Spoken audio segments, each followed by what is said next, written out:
Handicap নামাইছে না।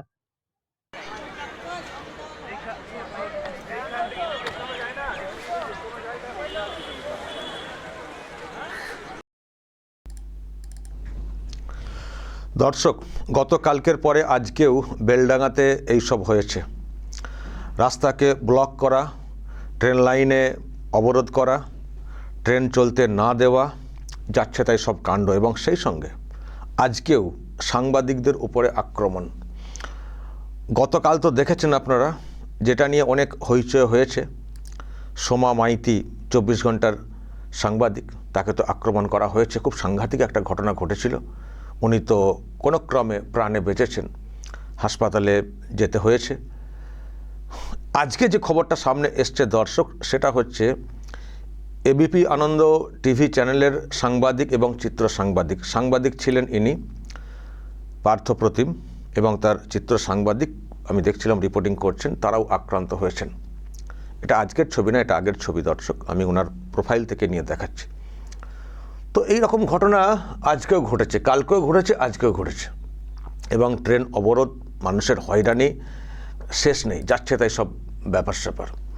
রাস্তা অবরোধ, কিছুই, পুলিশ নীরব দর্শক, কিছুই করছে না। সকাল থেকে মিডিয়া চিৎকার করছে যে পুলিশ কোথায়, পুলিশ কোথায়, এইরকম একটা অবস্থা। গতকাল হলো, আজকে এরকম হচ্ছে, রেল অবরোধ করা হচ্ছে, মানুষজন দুর্ভোগে পড়ে যাচ্ছেন, ট্রেনে যারা যাতায়াত করছিলেন তারা সমস্যায় পড়ে যাচ্ছেন। আরে কোথায়, এখানে কি আইন শৃঙ্খলা বলে কিছু নেই? কিন্তু পুলিশের পাত্তা ছিল না, সকাল থেকে পুলিশের পাত্তা ছিল না। যখন এইসব নিয়ে অনেক হইচই হলো, পরের দিকে পুলিশ এসছে, পুলিশ পরের দিকে এসে সামাল দেওয়ার চেষ্টা করেছে। তার মানে পুলিশ চাইলে কিন্তু পারে, পুলিশ চাইলে সামাল দিতে পারে, কিন্তু সামাল দিচ্ছিল না। কেন দিচ্ছিল না? আজকে কি বলবেন দিদি?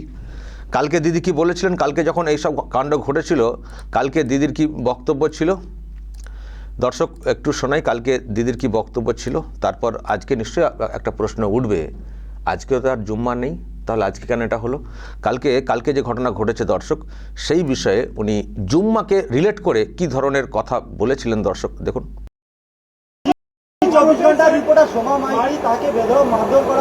কোথায়?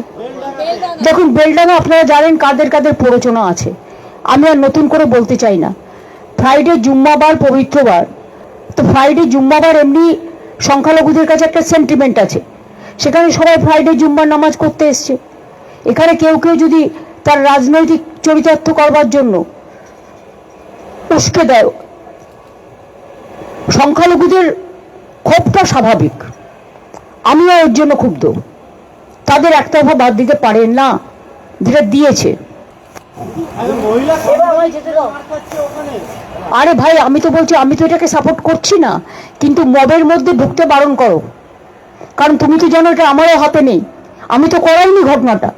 জুম্মাবারে এমনিতেও জমায়েত হয়, প্রোগ্রাম করে, আমি কি তাদের আটকাতে পারি? এটা তাদের স্বতঃস্ফূর্ত, কিন্তু স্বতঃস্ফূর্ততা থেকে দেখো ক্ষোভটা স্বাভাবিক, যেহেতু হাজার হাজার লোককে নোটিশ পাঠাচ্ছে, পরিযায়ী শ্রমিকদের উপর অত্যাচার হচ্ছে, যুক্ত হয়ে যাচ্ছে, বিজেপি দাঙ্গাগুলো লাগাচ্ছে, এবং এর পেছনে গভর্নমেন্ট অফ ইন্ডিয়ার এজেন্সি আছে। আমি এটাকে নিন্দা করি, তীব্র নিন্দা করি। নিন্দা উনি কিসের করলেন? ওই কেন্দ্রীয় সরকারের এজেন্সির ব্যাপারটা, বা ওই কমিশন করছে এসবের নিন্দা। যে ঘটনা হচ্ছে ওখানে, তার নিন্দা কিন্তু উনি করেননি। সেটাকে স্বতঃস্ফূর্ত বলে কার্যত উস্কে দিয়েছিলেন, আর বলেছিলেন যে জুম্মা ছিল। তা আজকে তো জুম্মা নেই, আজকে তো শনিবার। তাহলে আজকে কি ব্যাখ্যা হবে? তাহলে আজকের ব্যাখ্যাটা কি হবে? কাল না হয় জুম্মা ছিল, জুম্মাতে কেউ ইন্ধন দিয়ে কি বললেন না, এ করার চেষ্টা হচ্ছে, জুম্মাতে ডিস্টার্ব করার চেষ্টা, বা যেটা বলার চেষ্টা হলো। তো গতকাল না হয় জুম্মা ছিল, তো আজকে কি আছে? আজকে কি আছে? আজকে তো জুম্মা নেই, আজকে তো শনিবার। তাহলে আজকে কেন ঘটনা ঘটছে? তাহলে আসল উদ্দেশ্যটা কি সেটা তো বুঝতে হবে দর্শক। আসল উদ্দেশ্যটা কি সেটা বুঝতে হবে তো, যে কোত্থেকে কি হচ্ছে, আর সব কিছু নিয়ন্ত্রণের বাইরে চলে যাচ্ছে। আবার কখনো কখনো বাইরে চলে যাক, সেটাও ওনারা চাইছেন, যে একটা হোক হোক হোক হোক। এই হোক হোক করতে গিয়ে এমন হচ্ছে, মানুষ দুর্ভোগে পড়ছেন। আমি তো শুনছিলাম আজকে রেল নাকি সিদ্ধান্ত নিয়েছে যে এখন ট্রেন চালাবে না। ভাবুন দর্শক, রেল ঠিকই করছে, কি করবে? এরকম অবস্থা হলে কি করে ট্রেন চালাবে? কিন্তু এবার ভাবুন, ট্রেন না চললে মানুষের কি দুর্ভোগটা, এখানে বুঝতে হবে যে তার মানে কার জন্য মানুষকে দুর্ভোগের মধ্যে পড়তে হচ্ছে, কার জন্যে? ওয়ান অ্যান্ড অনলি ইনার জন্যে দুর্ভোগে পড়তে হচ্ছে রাজ্যের মানুষকে। ট্রেন না চললে কত দুর্ভোগ বলুন তো, কত দুর্ভোগ। ফলে এই যে ওনার একটা সেই পলিটিক্যাল চিন্তাভাবনা, কোথায় কি করতে হবে, কাদেরকে ইন্ধন দিতে হবে, ইন্ধন দিলে আমার কি পলিটিক্যাল ফায়দা, এইটা করতে গিয়ে উনি পুরো মানে আগুনকে নিয়ে খেলছেন, মানুষকে বিপদে ফেলে দিচ্ছেন, পুরো বিপদে ফেলে দিচ্ছেন। ওরকম একটা ঘটনা ঘটলো, পুলিশ চাইলেই কিন্তু কন্ট্রোল করতে পারতো, কালকেও চাইলেই কন্ট্রোল করতে পারতো। উনি উনি বলছেন আমি কি করব, উনি পুলিশ মন্ত্রী, মুখ্যমন্ত্রী, বলছেন আমি কি করব। তো মুখ্যমন্ত্রী আছেন কেন, পুলিশ মন্ত্রী আছেন কেন? পদত্যাগ করুন না, চলে যান না এখান থেকে, কেন আছেন? যদি বলেন যে আমি কি করব, এটা আমাদের রাগ। আর রাগ মানে কি যা খুশি করবেন নাকি? কারো রাগ, কারো ক্ষোভ মানে কি আপনি ভাঙচুর করবেন, আপনি অবরোধ করে মানুষকে সমস্যায় ফেলবেন, মানুষ ট্রেনে করে যাচ্ছেন তাদেরকে সমস্যার মধ্যে ফেলবেন? এটা হতে পারে? আপনার রাগ আপনার কাছে থাকবে, যেখানে বলার সেখানে গিয়ে বলুন। কমিশনের অফিসে তো যান, ঘেরাও তো করেন, সেখানে করুন কেন? কোথাও কেউ পরিযায়ী শ্রমিকের ব্যাপারটা বলা হচ্ছে, যান না, সেখানে যান না। ভাইয়ের রাজ্যে পরিযায়ী শ্রমিককে মারা হয়েছে, যার হেলিকপ্টারে করে ভাইপো ঘুরছেন, আর এখানে এখানে অশান্তি পাকিয়ে এখানকার মানুষকে বিপদে ফেলা, ন্যাকামো চলছে। শুক্রবার জুম্মাবার আমি কি করব, একটা আবেগের ব্যাপার। যত আবেগ আপনার এখানে, আপনার কিসের আবেগ সে তো আমরা জানি তো, তাই তো বলছি। কাল না হয় জুম্মাবার ছিল, আজকে কি বার আছে? আজকে কেন ঘটনা ঘটবে? কেন ঘটনা হচ্ছে, কেন ঘটছে বারবার এই রাজ্যে এরকম ঘটনা? মানুষকে বুঝতে হবে, যারা দুর্ভোগের মধ্যে পড়ছেন এবং যারা এই উস্কানিতে পা দিচ্ছেন তাদেরকে বুঝতে হবে কি চলছে বিষয়টা, কিভাবে উনি ওনার রাজনৈতিক ফায়দা তোলার চেষ্টা করছেন সেটা বুঝতে হবে, বুঝে সাবধান হতে হবে, বা যেখানে জবাবটা দেওয়ার সেখানে জবাবটা দিতে হবে।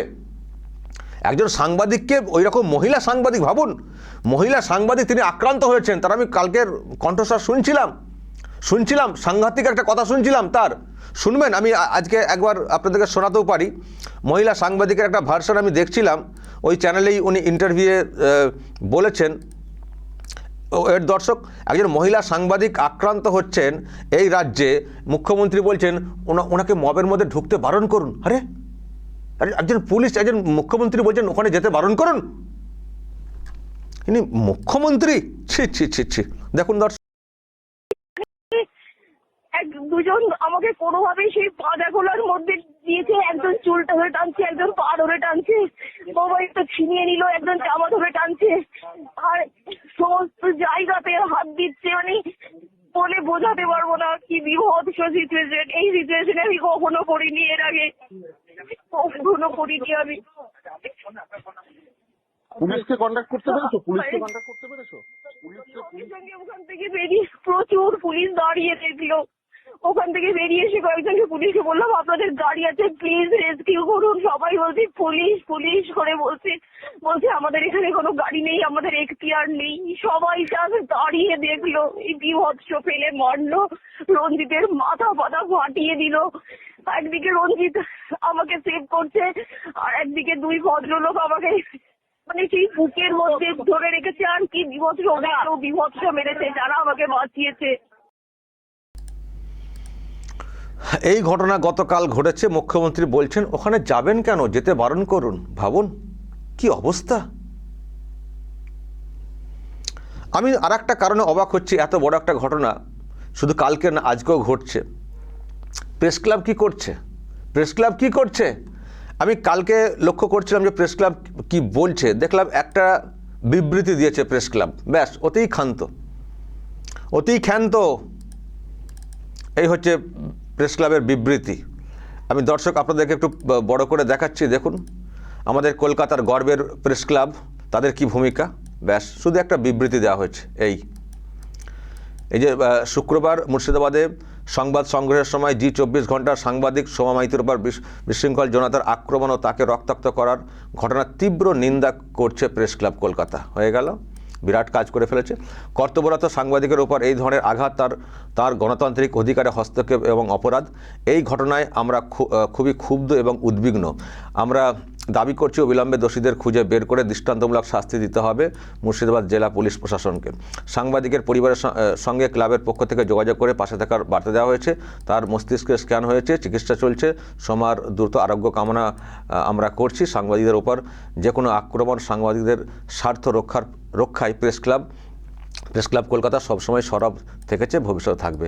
সেনাশিস সুর সভাপতি আর কিংসুক প্রামাণিক সম্পাদক, যিনি কিনা মুখ্যমন্ত্রীর সঙ্গে মাঝে মধ্যে দেখবেন বিদেশে সফরে যান, উনি ওনার কাভার করতে বা কী করতে জানি না।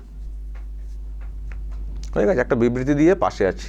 কলকাতা প্রেস ক্লাব খালাস, লাগাতার যেখানে ঘটনা ঘটছে, কাল ঘটেছে আজকে ঘটছে, একটা বিবৃতি দিয়ে খালাস। তাও অনেক পরে বিবৃতি দেখলাম গতকাল, খালাস, দায়িত্ব শেষ। এই তো প্রতিবাদ করেছি, তো এই তো একটা ভালো লেখা লিখে দিয়েছি, ব্যাস হয়ে গেল। এই তো হচ্ছে কলকাতা প্রেস ক্লাবের ভূমিকা। এক তো ইউটিউবার যারা আমরা আছি, আমরা আক্রান্ত হলে তো একটা কথাও বলে না এই ক্লাব, একটা কথাও বলে না। আর সবসময় কি কথা বলবেন, মুখ্যমন্ত্রীর কাছাকাছি ঘোরেন তো যারা সব দায়িত্বে রয়েছেন, বেশি কথা বলতে পারেন। বেশি কথা বলতে গেলে মুখ্যমন্ত্রীর কথা শুনবেন ওনাদের, ব্যাপার তো বুঝতে পারি তো আমরা না। আমার এই কথা বলার জন্য দুঃখ পেলে আমার কিছু করার নেই। আমরা দুঃখ পাচ্ছি আপনাদের ভূমিকা দেখে, আমরা দুঃখ পাচ্ছি আপনাদের ভূমিকা দেখে। ইউটিউবারদের ব্যাপারে ছেড়ে দিন, সে আমরা আমাদেরটা সামলে নিচ্ছি। মেন স্ট্রিম মিডিয়ার লোকেরা একের পর এক আক্রান্ত হচ্ছেন, আর আপনারা এই একটা ছোট্ট বিবৃতি দিয়ে ব্যাস খালাস হয়ে গেল, দায়িত্ব শেষ, দায়িত্ব শেষ। এটা নিন্দা হচ্ছে, এটা নিন্দার ভাষা। অন্য রাজ্যে কিছু হলে এখান থেকে চিৎকার করেন, আর এই রাজ্যের সংবাদ মাধ্যমের উপরে এতটা এইরকম নির্মম আক্রমণ, যার কথা শুনতে কানে মানে বাজছিল মহিলার কথা সাংবাদিকের, সেখানে একটা বিবৃতি অমক পাশে আছে, পাশে থাকা হয়ে গেল, একটা বিবৃতি দিয়ে পাশে থাকা হয়ে গেল। আর কোনো কর্মসূচি হতে পারে না, আর কোনো প্রতিবাদের মানে হতে পারে না, হয়ে গেল, কাজ শেষ।